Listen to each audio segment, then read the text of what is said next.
우리 당이 어떤 정책을 가지고 나가면 좋겠는가, 그리고 그것이 우리 사회에 진보 정치를 해서 어떤 역할을 할 수 있겠는가에 대한 고민이 상당히 깊어질 수 있는 그런 시간이 되리라고 생각을 합니다. 두 번째 정책 섹션은요, 기본소득, 실노동시간 단축, 생활임금으로 불안정, 저임금 장시간 노동을 없애자, 불안정 저임금 장시간 노동체 종식을 위한 체계적 접근이라는 주제로 마포당협 당원이시고요, 당 고문이시기도 한 우리 금민 고문께서 두 번째 주제를 발표해 주겠습니다. 그 앞에 1주제처럼 마찬가지로 프레젠테이션을 먼저 듣고요, 그 다음에 토론자 배치한 후에 토론을 이어나가도록 하겠습니다. 그러면 발제를 부탁드리겠습니다.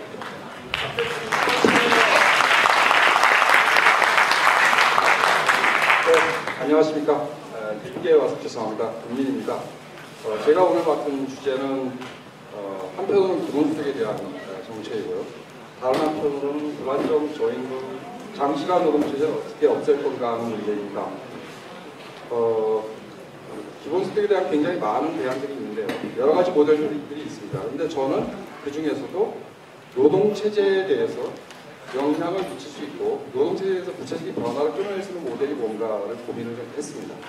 그래서 오늘 여러분들께 이렇게 설명을 드리고자 합니다. 네, 첫 번째 신자유주의입니다. 신자유주의 간단하게 정리해서 한쪽에서는 금융수탈 체제입니다. 금융시장 자본주의에 입각해서 금융적인 축적, 이거 고용이 없죠. 고용 없이 돈 넣고 돈 늘리는 축적 방식이 진행이 됩니다. 다른 한편으로는 노동시장의 관점에서 불안정 노동체제입니다. 유연화 그리고 넘쳐나는 비정규직으로 대표되죠. 우리도 다 겪은 거라 더 설명할 필요는 없을 것 같습니다. 한 말씀 더 붙이자면은, 그러면 도대체 소비를 누가 하느냐, 물건 누가 사느냐, 이 문제가 남아있죠. 간단합니다. 빚내서 사라 이거죠. 부채로 뒷받침되는, 신용으로 뒷받침되는 소비. 한국도 별로 다르지 않습니다. 그래서 예수 문제가 나올 때마다 부동산 규제를 분이 많이 이런 문제가 거론되는 겁니다. 그 다음 넘어가겠습니다. 한국의 신자유주의, 노동체제의 관점에서 보면 불안정 체제입니다. 그리고 저임금 체제는 장시간 체제입니다. 장시간 체제 먼저 말씀드리죠. 얼마 전까지 한국이 세계 1위 하고 있는 게 몇 개 없는데 그 중에 하나가 이 장시간 노동이었습니다. 작년에 멕시코가 1위를 차지하고 한국이 2위로 내려앉았습니다. 아무튼 한국 노동자가 약 3개월 또는 20주 정도를 더 많이 OECD 평균 노동자보다 훨씬 더 많이 일합니다. 유례 없는 장시간 체제고, 여기는 정규직, 비정규직, 여성, 남성 어떤 구분 없이 전부 다 저마다 장시간 노동에 시달리고 있습니다. 두 번째, 저임금입니다. 97년, 98년까지 노동소득 분배율은 계속 올라갔습니다. 막말에 의해서 경제성장과 함께 노동자가 아파트도 사고 자가용도 끄는 시대였죠. 98년 이후에 노동소득 분배율은 떨어져 갑니다. 그게 딱 신자유주의 도입과 맞아떨어지는 거죠. 대략 저임금 체제의 구조가 필요합니다. 설명을 드릴 필요가 있는데요. 첫째가 임금 격차입니다. 정규직, 비정규직의 임금 격차가 약 2배 정도 됩니다. 두 번째는 임금 체계인데요. 정규직은 돈을 어떻게 버느냐, 대체. 기본급이 높으냐? 아니죠. 수당 중심입니다. 막말로 해서 잔업하고 야근하고 특근해고 돈 버는 겁니다. 그러니 이게 임금 체계 문제, 노동시간 문제, 여러 가지 문제들을 만들어낼 수밖에 없는 구조입니다. 세 번째, 불안정 노동인데요. 정부 통계에 의하면 47% 정도가 비정규직이라고 그러죠. 그런데 반반이라고 보시면 될 거고요. 이 비정규직의 구조 변동도 최근에 많이 이루어지고 있습니다. 기간제법이 통과됐죠. 그래서 대개가 시간제 파트타임으로 바뀌고 있습니다. 그리고 파견 1.10%, 용역이 한 4% 되고 전통적인 의미의 간접 고용이 약 5% 정도 되는 거죠. 그러나 사내하청에다가 보이지 않는 여러 가지 아웃소싱 다 합치면 간접 고용도 굉장히 비중이 높은 거라고 봅니다. 하지만 여기서 중요한 점은 한국이 원래 간접 고용 중심의 이 신자유주의 버전 1.0이었는데, 그러니까 막말로 멕시코나 인도 비슷한 나라였는데, 한국의 신자유주의도 박근혜 정부 들어와서 버전 2.0으로 이행 중이다. 고도화되고 있다. 시간제 중심으로 바뀌고 있다는 겁니다. 독일이 그렇고 네덜란드가 그렇습니다. 네덜란드 시간제가 벌써 40% 가까이 되고요. 독일도 30%가 넘습니다. 그런 식으로 바뀌고 있고, 이것은 반드시 노동시간에 대한 자본의 공세를 뜻합니다. 다음이요. 네. 벌써 제가 다 설명을 했노네. 그래서 간접고용 철폐운동이 전통적인 비정규직 운동이었습니다. 문제는요, 사법적 금지를 넘어서 어떤 경제적인 대안을 가지고 운동을 해야 된다는 거고요. 그 다음에 불안정 없는 노동 사회로 이행하기 위한 어떤 프로세스가 그 안에는 아직 없다는 겁니다. 제가 여러분들께 설명드리고자 하는 대안은 장시간 노동을 없애고, 장시간 노동을 없애고, 그래서 불안정 저임금 노동도 철폐하고, 정규직, 그런데 여기 문제가 있습니다. 정규직의 실노동 시간을 단축한다고 해봅시다. 그분들이 동의할까요? 또 그분들이 헌신적으로 동의한다고 해도 제가 동의하기 힘들 것 같습니다. 왜? 그 사람들 돈 버는 게 전부 잔업특근에서 벌고 있는데 노동시간, 실노동시간 단축하자는 것은 잔업특근 못하라는 얘기입니다. 시간급 현대자동차가 7,100원 얼마인가 약 7,000원대 초반입니다. 그래서 정규직의 실노동시간 단축을 하려고 그러면은 정규직의 소득 수준이 유지되는 총소득 보전의 문제가 있습니다. 두 번째는 유연화의 문제인데요. 이것은 1992년 독일 금속노조의 사례입니다. 싸웠죠. 35시간 쟁취하자. 그래서 싸워서 이겼어요. 게다가 임금 삭감 없는 노동시간 단축이었습니다. 자본이 슬쩍 교환을 하자고 타협을 제시합니다. 어떤 타협안이었을까? 내부 유연화하자, 시간제 도입하자, 변형 근로제 확대하자 이런 얘기입니다. 독일 금속노조가 그걸 받았습니다.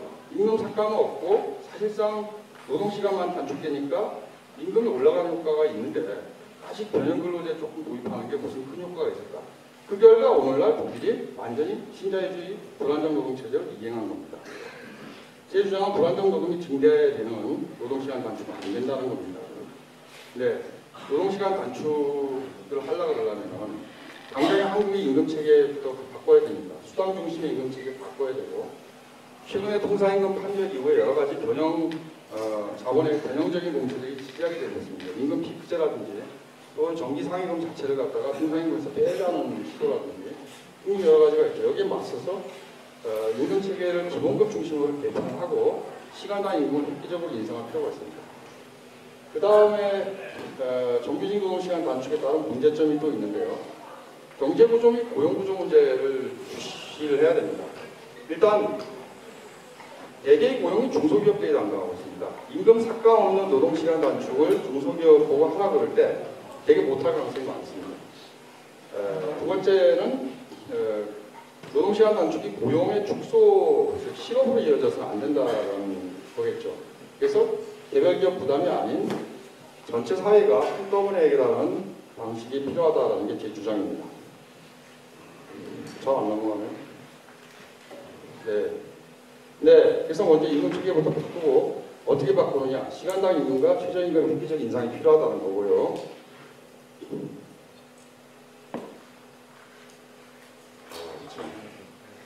네. 두 번째는 그렇게 하면 저절로 노동시간이 단축되겠느냐.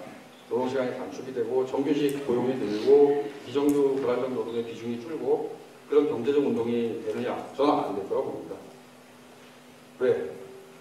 더 일하려고 그러니까요. 그리고 노동수도 분배율도 낮으니까 더 일하려고 그럴 겁니다. 실노동시간 상한제를 실시하자. 20% 내지 22% 정도 축소해서 OECD 평균 수준까지 접근시키자라는 거고요. 그 다음에 사실은 노동소득이 줄어드는 겁니다. 이렇게 되면. 일을 적게 하고 임금 보상을 해주지 않는데 이거 어떻게 해결합니까? 기본소득을 주자는 겁니다. 얼마만큼 줘야 되는 액수의 문제가 있죠. 어떻게 주느냐? 단축된 실노동 시간에다가 노동자 평균 임금을 곱해서 지급하자. 결과는 어떻게 될까요? 네, 재정은 넘어가고요. 이따가 설명을 드리겠습니다. 네, 결과는 비정규 불안정 노동자의 경우에는 평균 임금으로 지급을 받기 때문에 사실은 총소득이 상승하죠. 그리고 정규 고용으로 전업할 기회도 늘어납니다. 반면에 정규직의 경우 약간의 임금 소득에 손실이 있습니다. 그러나 그것도 정규직의 상당 부분에 있어서는 대개 지금 현재의 소득 수준이 유지되고 연봉 사율이 높은 경우에만 그렇게 될 겁니다. 네, 정규직 노동자는 그러나 시간 빈곤으로부터 탈피한다고 보시면 됩니다. 사실 일하느라 바빠서 자기 관리할 시간도 없고 가족을 재생산할 시간도 전혀 없습니다. 약간의 총수급 감소는 고액연봉자의 경우에 있을 수 있다고 봅니다. 네, 이거 안 하는 게 나을 것 같습니다.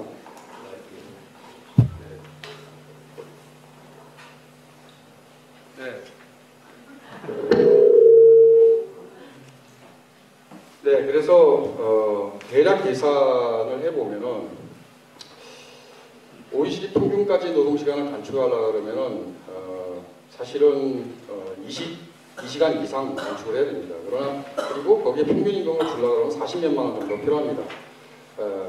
그런데 그 정도가 안 된다 그러면은 30만 원 정도를 주고 평균임금으로 나눠서 20시간 이하의 노동시간 단축을 해보자라는 거고요. 또 하나는 이것은 이제 전 사회적으로 실시하는 모델이죠.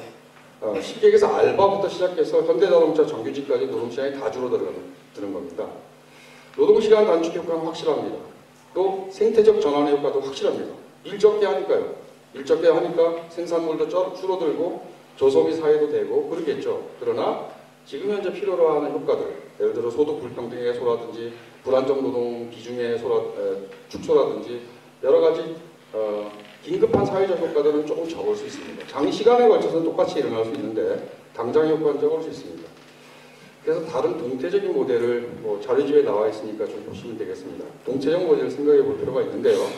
뭐냐? 1000명 이상의 대기업에 대해서만 우선 실시한다. 대신에 그들에 대한 임금 보상을 임금으로 하는 게 아니라 기본소득 방식으로 모든 국민한테 하자. 그럼 어떻게 되느냐? 알바는 더 일해도 돼요. 그런데 기본소득이 생기죠. 그리고 대기업, 1000인 이상 대기업의 경우에는 확실한 비정규 불안정 노동 비중의 감소 등이 일어날 거라고 봅니다. 대략 한국의 대기업 노동자 5명 중 1명이 사내하청입니다. 제조업의 경우 61% 정도 되고요. 철강이 40%, 나머지 20%가 전부 다 비정규직인데요. 이 문제를 이렇게 해결할 수 있다라고 봅니다. 또 노동시간 단축이 왜 필요하냐? 사실 내수 강화가 필요한 거 아니냐? 이렇게 질문하실 수 있는데요. 저는 한국의 경우에 내수 문제와 동시에 생산 총량의 감소한 문제, 이걸 동시에 해결해야 된다고 봅니다. 그러기 위해서는 기본소득이 굉장히 올바른 방법이다. 이것은 생산자가 아닌 아직 노동인구 유입하지 않은 40%의 고용되지 않은 비경제활동 인구에 대해서도 일정한 내수 기반을 만들어주기 때문입니다. 네, 없어졌는데 없는 걸로 하고 그냥 말씀을 드리겠습니다. 네, 기본소득에 대해서 여러 가지 모델들이 있는데요. 첫 번째 모델은 비정규 불안정 노동체제, 신자유주의를 그냥 두고 보완적으로 생각하는 모델입니다. 예를 들어 박근혜의 기초노령연금이라는 게 그런 발상입니다. 기초노령연금 100% 주지도 않았는데 만약 100% 줬다고 쳐봅시다. 별로 변화가 일어나지 않습니다. 노동체제에 대한 일체의 변화가 일어나지 않습니다. 그리고 새누리당이 주로 해왔던 건데요. 영유아 보육 문제라든지 16세 이하에 대한 수당, 심지어는 19세까지의 청소년 수당까지 준다고 합시다. 누구든지 다 받는다고 하더라도 경제활동 인구가 아닌 사람들한테 주는 것은 복지 정책에 지나지 않습니다. 신자유주의 불안정 노동체제에 대해서 하등의 영향을 끼치지 않는다는 거죠. 그런데 지금 노동을 하고 있는 사람들한테 기본소득을 준다. 이건 다른 문제입니다. 그리고 노동시간을 줄이도록 한다. 이건 완전히 효과가 다르게 나타나는 문제인 겁니다. 즉 노동시장 또는 노동체제에 직접적으로 개입하에 들어가는 방식의 기본소득 모델이라고 설명드릴 수 있겠습니다. 그게 첫 번째 준별점이고요. 그러니까 기본소득에도 두 가지 있을 수 있다라는 준별점을 제가 말씀드린 거고요. 두 번째 준별점은 기본소득이 노동시간 단축과 연동이 되느냐 안 되느냐 이 문제입니다. 이것이 연동이 될 때 녹색 전환 문제와 연동이 되는 겁니다. 그러지 않을 때 저소비 사회란 상당히 기본소득과는 관계가 없는 이야기가 되고 기본소득은 단지 내수 문제를 해결하는 수단으로 정도만 될 것 같습니다. 네, PPT 뒷부분까지 설명을 드린 것 같은데 15분 지났나요? 네, 마치도록 하겠습니다.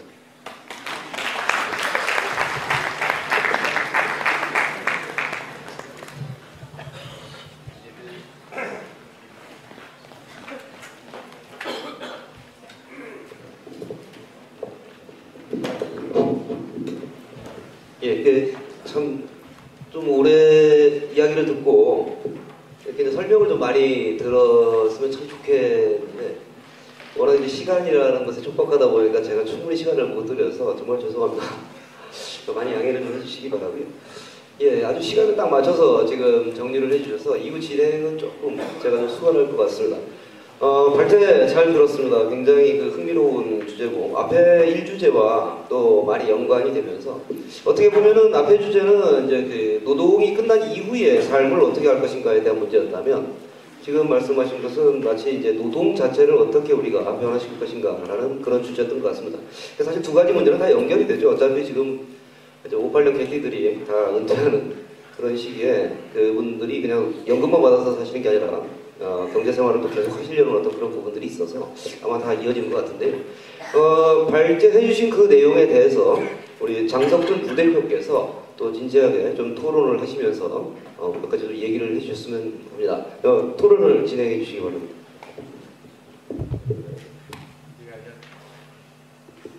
예, 안녕하세요.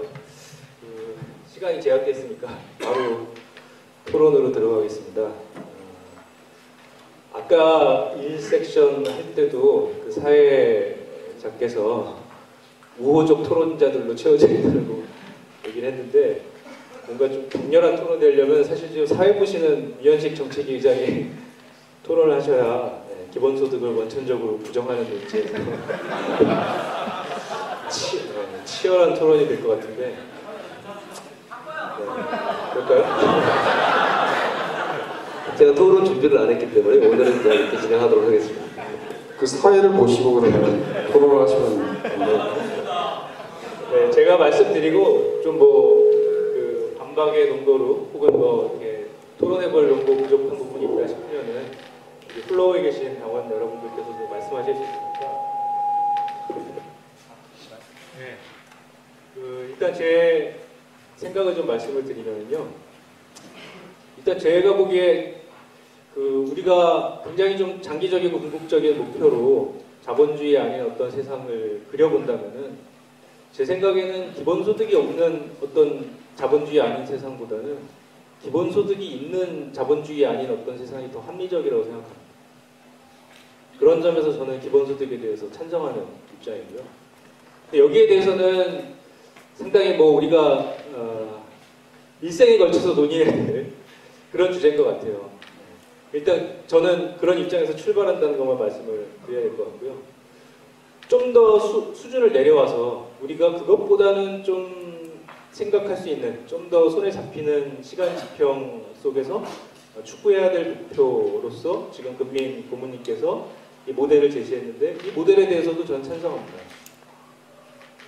신자유주의적인 노동체제를 경험한 이후에 어떤 대안을 추구하는 데 있어서 우리가 잠정적인 목표점 이런 것들로 그려보아야 될 사회상 이런 걸로 방금 말씀하신 기본소득과 노동시간 단축이 결합된 어떤 노동체제 이런 거에 대해서도 동의를 합니다.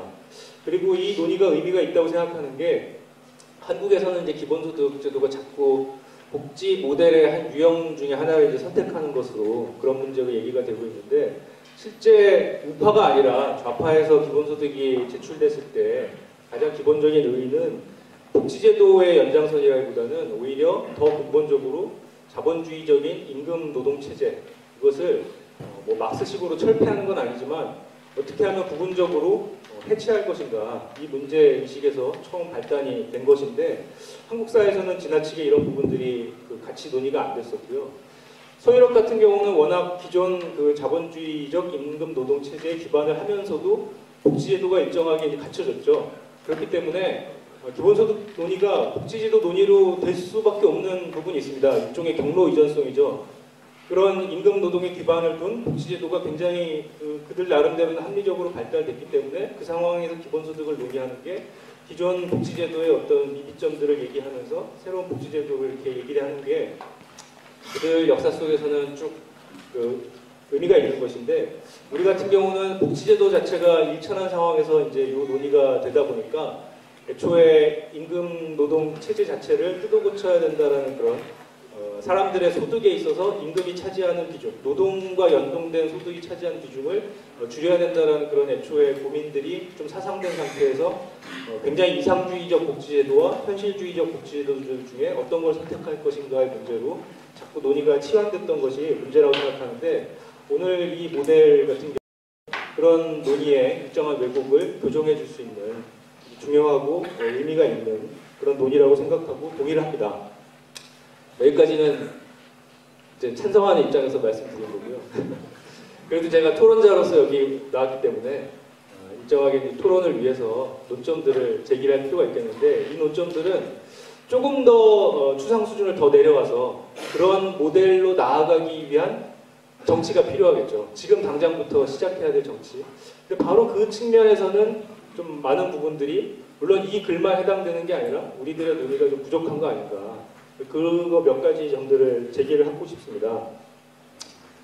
크게 보면 이제 두 가지로 나눌 수 있겠는데, 오늘 이 발제에서 기본소득 재원 문제나 이런 것들은 좀 생략이 됐는데, 이따가 이제 보완하신 말씀하실 때 이야기가 있을 것 같아요. 근데 저는 일단 기본소득의 과세를 과거에 어떤 자산세를 통해서 마련하는 방안들이 몇 가지 안들이 나왔었는데, 거기에 대해서는 동의하지 않습니다. 왜냐하면 자산세라는 게 거기에 중과세를 할 경우에 일종의 벌칙적인 과세이기 때문에 자산 자체의 디플레이션 효과를 낳을 수 있거든요. 다르게 얘기하면은 기본소득의 재원이 지속 가능하지 않게 되는 문제가 있는 것이죠. 저는 기본소득이 장기적으로 지속돼야 될 바람직한 제도라면은 더더군다나 일정한 생산활동에 대한 과세를 통해서, 생산활동의 결과물들에 대한 과세를 통해서 이렇게 재원이 마련돼야 되는 게 맞다고 보고요. 그런 점에서 보면 현재 이제 세원으로서는 소득세, 법인세까지 이제 포함한 소득세일 것이고, 우리가 좀 더 그 자본가들보다는 민중이 힘을 지닌 그런 사회로 된다면은 아예 그 고수익을 내는 대기업의 회계가 국가회계에 포함이 돼서 거기서부터 얻는 재원으로 기본소득이 지급되는 그런 체제들을 생각해 볼 수 있겠죠. 근데 일단은 이것은 거의 뭐 준혁명에 준하는 계급 세력 관계가 바뀌는 걸 전제로 해야 되기 때문에, 지금 어디서 출발할 것인가 논의를 하자면은 결국은 제 논리상으로는 소득 과세를 중심으로 이제 기본소득 재원을 확보해야 되는데, 그 경우에 불가능한 것은 아니지만 정치적으로는 실현되기 힘든 지금 난관들이 있다고 생각합니다. 이 발제문에 보면은 우리 조세율이, 부담률이 뭐 영국이나 아일랜드에도 이제 미치지 못하기 때문에 과세 여력이 있다라는 이제 표현이 있는데, 객관적으로 보면 그 측면도 맞죠. 근데 그거를 돌려 얘기하면은 그 정도의 과세 부담도 국민들이 경험해 본 적이 없기 때문에 그만큼 조세 저항이 클 거란 얘기입니다. 방금 저희 1차 섹션에서도 얘기가 나왔지만, 기초연금 재원을 확보하기 위해서도 목적세를 도입해야 될 정도로 국민들의 동의를 형성하는데 상당히 세밀하고 어떻게 보면 기회에 가까운 그런 접근이 필요할 것이라고 보는데요. 그 경우에 현재 이제 1인당 30만 원씩 지급되는 이 정도 수준의 기본소득의 재원을 마련하기 위한 조세 부담률을 과연 단순한 선전선동의 정치만으로 형성할 수 있을 것인가? 저는 적대를 형성하는 정치는 굉장히 쉽다고 생각합니다. 하지만 동의를 형성하는 정치는 그것보다 훨씬 어렵다고 보고요. 이러한 이제 과세의 문제가 있을 것 같고, 그래서 제가 생각하는, 나름대로 그냥 개인적으로 생각하는 제안은 기초연금과 같은 그런 제한되어 있긴 하지만 상당히 보편적 성격이 강한 그런 현금 급여 제도를 일정하게 실시한 뒤에 그 성과에 바탕을 두고 전 국민적인 토론과 혹은 필요하다면 국민투표 등등의 과정을 거쳐서 이 기본소득의 현실화의 정치 이런 것들을 기획해야 되지 않겠는가. 좀 이런 발전에 대한 직접적인 뭐 문제 제기라기보다는 이런 것들 토론이 필요하겠다라는 말씀이고요.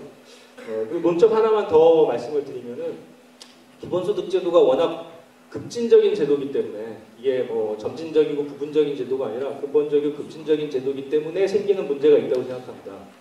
이게 전 국민에 대한 보편적인 현금 급여로 갔을 때 기초연금이나 뭐 아동수당 등등과는 다르게 실은 우리 체제에 굉장히 아주 근본적인 부분들을 건드리게 돼요. 어쩔 수 없이. 화폐가 이 정도로 국민들에게 분배됐을 때 한국에서 화폐가 이제 순환되는 굉장히 문제적인 측면들 이런 것들이 기본소득으로 인해서 조장되는 부분들이 생길 겁니다. 이게 흔히 기본소득에 대한 반박 주장할 때 인플레이션 위험을 어떻게 대비할 것이냐 이런 질문들이 있죠. 저는 이것은 그냥 일반적으로 제기될 경우에는 굉장히 좀 추상적이고 논점을 잘못 잡은 거라고 생각합니다. 한국 정도의 생산 능력을 가진 사회에서 소득이 늘었다고 그 소득으로 구매할 수 있는 생산과 서비스가 제한되어 있기 때문에 인플레이션이 갑자기 일어나고 이런 일은 오히려 없을 겁니다. 그런 걸 유발할 수 있는 상품은 뭐 석유 정도밖에 없는 거죠, 한국 사회에서. 근데 더 중요한 거는 굉장히 특수한 두 영역에서 인플레이션을 유발할 위험이 있습니다. 그게 저는 교육이랑 주거라고 생각하는데요. 한국의 일반 민중들 속에서도 대단히 왜곡된 소비 구조가 존재하는 게 저는 교육입니다. 대단히 대중화되어 있으면서도 경쟁적이고 과시적인 소비. 그래서 돈이 생기면은 거기로 쏟아붓는. 돈이 생긴다 해서 뭐 라면 2박스 먹고 4박스 사고 이러지 않죠. 애들 학원 보내는데 더 쓰는 거죠. 그 경우에 생기는 여러 가지 이제 문제들 예상해 볼 수가 있고요. 근데 이것보다 더 심각한 거는 실은 이제 화폐에는 그 청구권의 성격도 있지만 축장의 성격도 있죠. 모아놓고서는 자산으로 만드는 그게 이제 확대되면 자본 축적이 되는 건데 한국의 많은 일반 민중들은 돈을 모아서 집을 샀던 경험들이 있기 때문에 돈이 생기면 일단 집을 사기 위해서 모을 겁니다. 근데 이게 단순히 일가구 1주택의 꿈을 실현하는 그런 서민의 꿈을 실현하는 거면 좋겠지만 실제로는 2000년대에 경험한 자산가격 인플레이션 속에서의 투기 행태 이거는 뭐 한정된 계층만이 했던 게 아니죠. 그거랑 이어지게 될 겁니다. 그래서 가령 일가구에 4인씩 있을 경우에 기본소득을 120만 원 받게 되는데 이것은 실제 이게 주택가격 인상으로 어떻게 뭐 연결되느냐 상관없이 기대심리만으로도 2000년대 경험했던 것 같은 자산가격 인플레이션을 유발할 거예요. 그러니까 제가 이런 말씀 드리는 이유는 뭐 그렇기 때문에 기본소득이 한국 사회에서 맞지 않는다 이런 게 아니라 이 기본소득이 실제 현실화되기 전에 교육과 주거와 관련된 구조개혁이 먼저 선행돼야 되는 거 아닌가. 그래서 이런 부분들이 일정하게 교정되어야만 기본소득 제도가 실시됐을 때 우리가 기대했던 여러 가지 이제 효과들이 선순환을 이루게 되지 않을까라는 생각이고 그런 점에서 기본소득 실현의 정치를 고민했을 때 방금 이제 말씀드렸던 과세 동의를 어떻게 형성할 것인가의 정치 그리고 기본소득 이전의 교육과 주거에 대한 구조개혁을 어떻게 우리 진보 정당이 추진을 할 것인가 이 문제 이게 이제 같이 고민이 되어야만 구체적인 대안이 되고 가령 2016년 총선 때 우리가 무슨 공약을 내걸 것인가라는 문제로까지 구체화될 수 있지 않을까 이런 생각을 해봅니다. 이것으로 마치겠습니다. 하도록 하겠습니다. 일단 그 발제자께서 제시해준 문제에 대해서 토론을 해주셨는데요. 특별히 뭐 어떻게 그 답변의 시간을 더 필요로 하시는 게 있겠습니까? 네. 예, 그 한 3분 정도로 정리를 해주죠. 네, 일단 재원 문제에 대해서는 조세 정착적으로 접근을 할 필요가 있겠는데요. 저희가 원래 기본소득 네트워크죠. 네트워크가 원래 과정에 대해서 과세하려고 했습니다. 그러다가 그 안을 폐기하고 결과에 대해서만 과세하자 단순하게 이렇게 해서 단지 한국에는 배당이라든지 이자라든지 이렇게 과세가 되지 않아요. 근데 그거 과세하자. 배당도 과세하고 그 결과 아닙니까? 경제적 활동의 결과에 대해서 모두 다 과세하자. 아니 노동소득에만 왜 과세하고 자본소득에 대해서는 과세를 빼고 있냐? 다 과세하자. 그게 이제 결론이었고요. 30만 원 제정하는 그런 식으로 되어 있습니다. 즉 과거에 제가 주장하던 뭐 파생상품, 뭐 특별세라든지 뭐 자본거래세라든지 로빈후드 과세, 뭐 독일 좌파당이나 뭐 영국 좌파들이 주장하는 그런 과세 모델들을 가지고 했는데 사실 이게 이중과세의 문제가 있습니다. 그리고 두 번째는 자본 유출의 문제도 있고요. 근데 결과에 대해서 확실히 과세하자. 대신에 높은 세율로 과세하자. 왜 차근차근 신자유주의 민주당 정부 내내 법인세 깎아가지고 결과적으로 법인세 구간이 2개고 뉴욕에서 내는 세율의 절반을 내고 22억짜리 갈비집 사장하고 삼성전자가 똑같은 세율을 내고 앉아있느냐 아니죠. 삼성전자가 더 적게 냅니다. 감면받으니까요. 이런 것만 없애도 충분히 얘기는 된다고 봅니다. 그래서 제어 문제에 대해서는 특별히 오히려 얘기 안 하는 게 낫겠다. 그냥 일반적인 조세 역량을 주장할 게 아니라 일반적인 모든 자본소득, 노동소득, 모든 소득에 과세한다. 이 원칙을 철두철미하게 지키는 게 오히려 국민들한테 얘기하기 깔끔할 것이라고 생각합니다.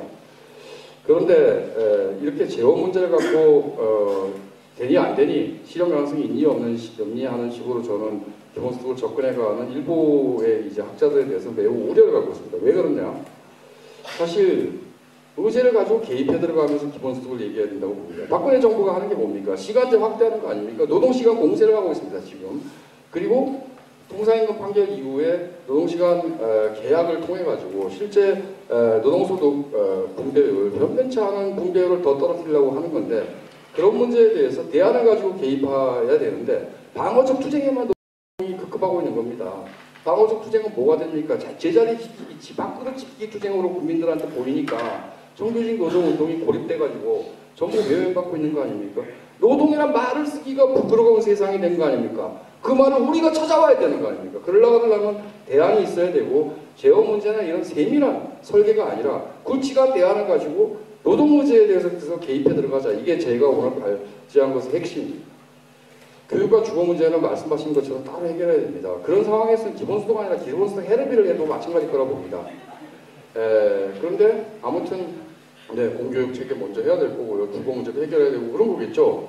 그런데 저희가 전부 다 사실은 보유세, 자산 보유세가 아니라 소득세 개념으로 접근하는데 보유세 개념으로 하나 설치한 게 있습니다. 토지 보유세. 이건 해야 됩니다. 토지 보유세는 반드시 해야, 그러니까 토지 보유세. 토지는 보유하면 돈을 내라. 대신에 팔고 사고 하는데 거래세는 아예 감면해버리자. 능력 안 되면 팔고 나가고 이렇게 해서 토지 자산의 문제에 있어서는 일정한 다운사이징이 필요하다. 그래야 이게 기본소득 받아서 그 개미처럼 또 저축해가지고 그거 가지고서는 또 은행에 빚져가지고 또 아파트 몇 평 빌리고 이런 짓 안 할 거다라고 저도 생각합니다. 그건 저는 충분히 동의합니다. 근데 만약에 토지 보유세를 기본소득 재원으로 사용한다 그러면은 사실상 토지 공개념에 접근하는 거기 때문에 그런 투기 수요는 거의 없을 거라고 봅니다. 근데 간략하게 지금 나왔던 거에 대한 답변만 한 거고요. 다른 질문을 갖고 또 하시면 될 것 같습니다. 그 한정된 시간이다 보니까 정말 청중 여러분께 양해의 말씀을 좀 드려야겠는데요. 이 다음 그 섹션이 또 기다리고 있습니다. 그래서 좋은 말씀을 더 듣고 싶지만은 정말 죄송하지만 딱 두 분만 그 청중 질의를 받고 아주 간단하게 질의하시고 아주 간단하게 답변하시는 걸로 좀 마무리 하려고 하니까요. 두 분만 받겠습니다. 없으시면은 그냥 진행을 하거든요.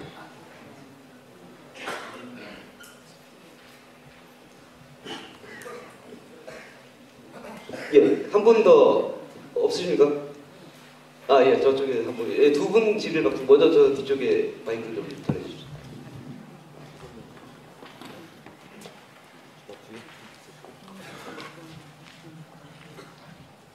네, 강원도장의 이강입니다.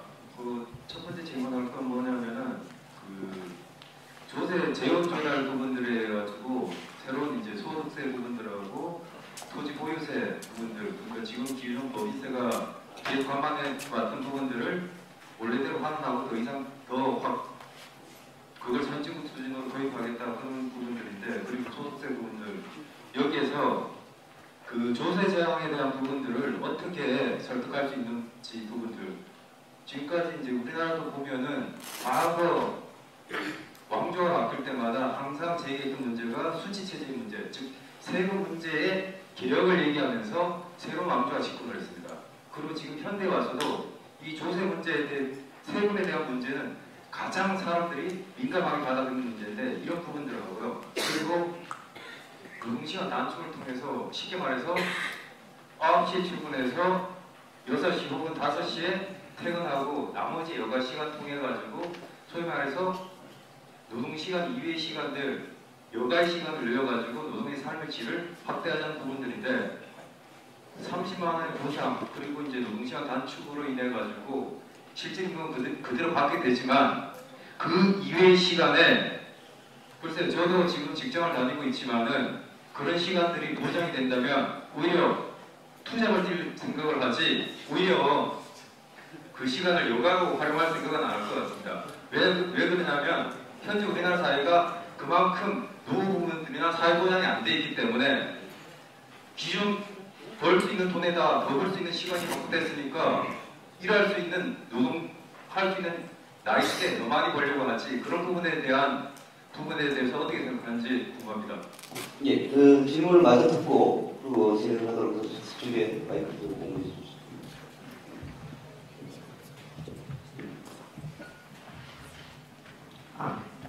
네, 안녕하세요. 종로중고당의 홍종민이라고 합니다. 네, 이거 기본소득에 대해서는 최근 몇 번 읽어보고 했었는데요. 이제 기본소득 관련해서 늘 고민이 되는 지점 중에 하나가 그러니까 어떤 대중적인 운동을 통해서 이제 이런 기본소득을 위한 여론을 만들 수 있을 것인가라는 고민인 것인데요. 사실 앞에 했던 섹션에서 이제 그런 연금을 위해서 실질적으로 어떤 운동을 하자라는 제안 같은 것들이 좀 나왔었는데 오늘 토론자분께서 조금 언급을 해주셨는데 발표자분께서 이제 실질적으로 기본소득을 도입하기 위한 그런 여론을 만들기 위한 대중적 운동으로서 어떤 운동들이 가능할지에 대해서 의견을 좀 들어보고 싶습니다. 예, 질문 감사합니다. 제가 질문 내용 따라 정리하지 않겠습니다. 바로 답변을 해주시는데 한 2, 3분 내로 정리를 좀 해주시죠. 뭐 2, 3분은 말 시작하면 끝날 것 같고요. 네, 이 조세 저항 말씀하시는데요. 이게 기본소득이 조세 저항을 가장 피할 수 있는 방법입니다. 한국에서 조세 저항이 왜 있을 것 같아요? 국가에 대한 신뢰가 없기 때문입니다. 아니 세월호가 그냥 깔아앉는 국가 아니에요? 그 누가 국가를 믿습니까? 차라리 아무리 약발 떨어졌다 해도 낙수 효과를 믿죠. 관료들 호주머니에 돈 들어가고 자기들이 관리하는 돈이 들어가는 걸 국민이 찬성하겠습니까? 기본소득 그게 아니죠. 걷자마자 국민들 개개인의 계좌로 쏴주는 거잖아요. 그 사람들이 갖고 관리하고 말고 할 이유가 없습니다. 두 번째, 이게 하나의 명분이고요. 두 번째, 불안정 노동을 축소한다. 비정규직 없애자. 이 굉장히 중요한 명분입니다. 그렇게 조세 저항을 다른 어떤 복지보다 훨씬 피해갈 수 있다고 봅니다. 다른 복지제도의 경우에 참 다 좋은 얘기인데 안 되지 않습니까? 안 되는 이유가 그게 사실은 이 딜레마 구조예요. 국가가 관리하는 건 국가를 못 믿어서 싫어. 그 다음에 민간 위탁하는 건 신자유주의라 싫어. 다 알거든요. 질 떨어진다. 위탁 관리하고. 이러니까 복지제도 늘어나는 것보다 차라리 그냥 은행에서 이자 좀 많이 주는 재정저축 늘어나는 게 낫다고 생각하는 국민들이 꽤 있는 겁니다.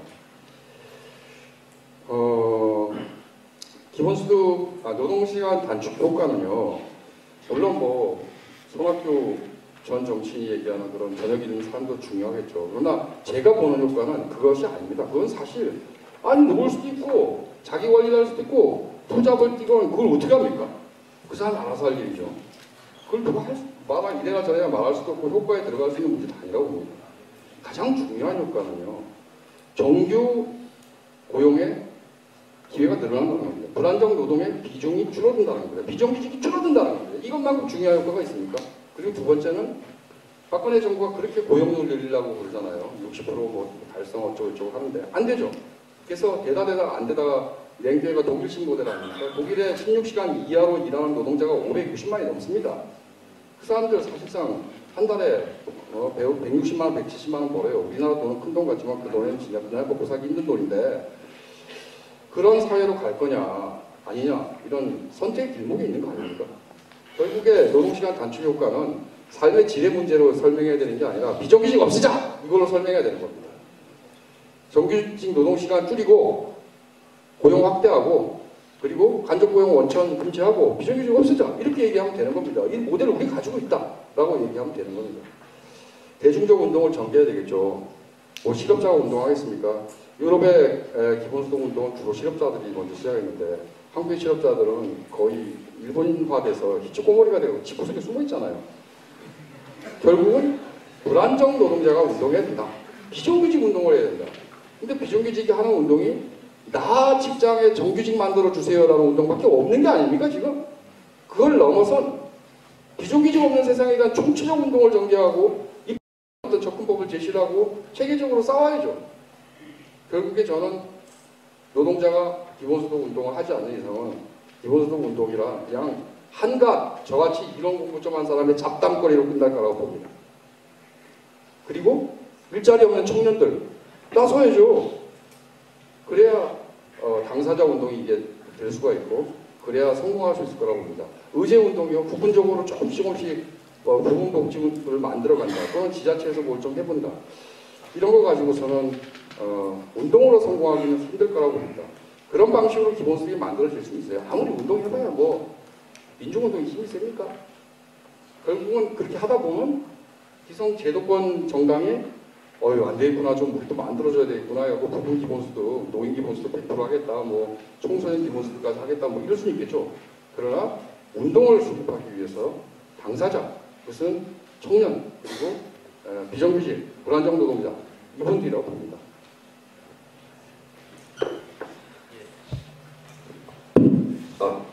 예, 많이 아쉽습니다. 오늘 이야기가 시간이 짧아서 정말 중요한 얘기가 더 많을 것 같은데 못한 건 좀 아쉽고요. 향후에 이 논의가 좀 더 많이 진행이 돼서요. 뭐 기본소득의 내용이 면밀하게 다뤄질 수도 있고 또는 그보다 더 큰 폭탄이 나올 수도 있겠는데 어쨌든 이 불안정 노동 체계를 일소할 수 있는 그런 어떤 치밀한 정책이 노동당으로부터 만들어지고 실천될 수 있는 계기가 여기서부터 시작됐으면 좋겠습니다. 오늘 발제하고 토론해 주신 두 분 발제 토론께 큰 박수 보내주시기 바랍니다. 감사합니다.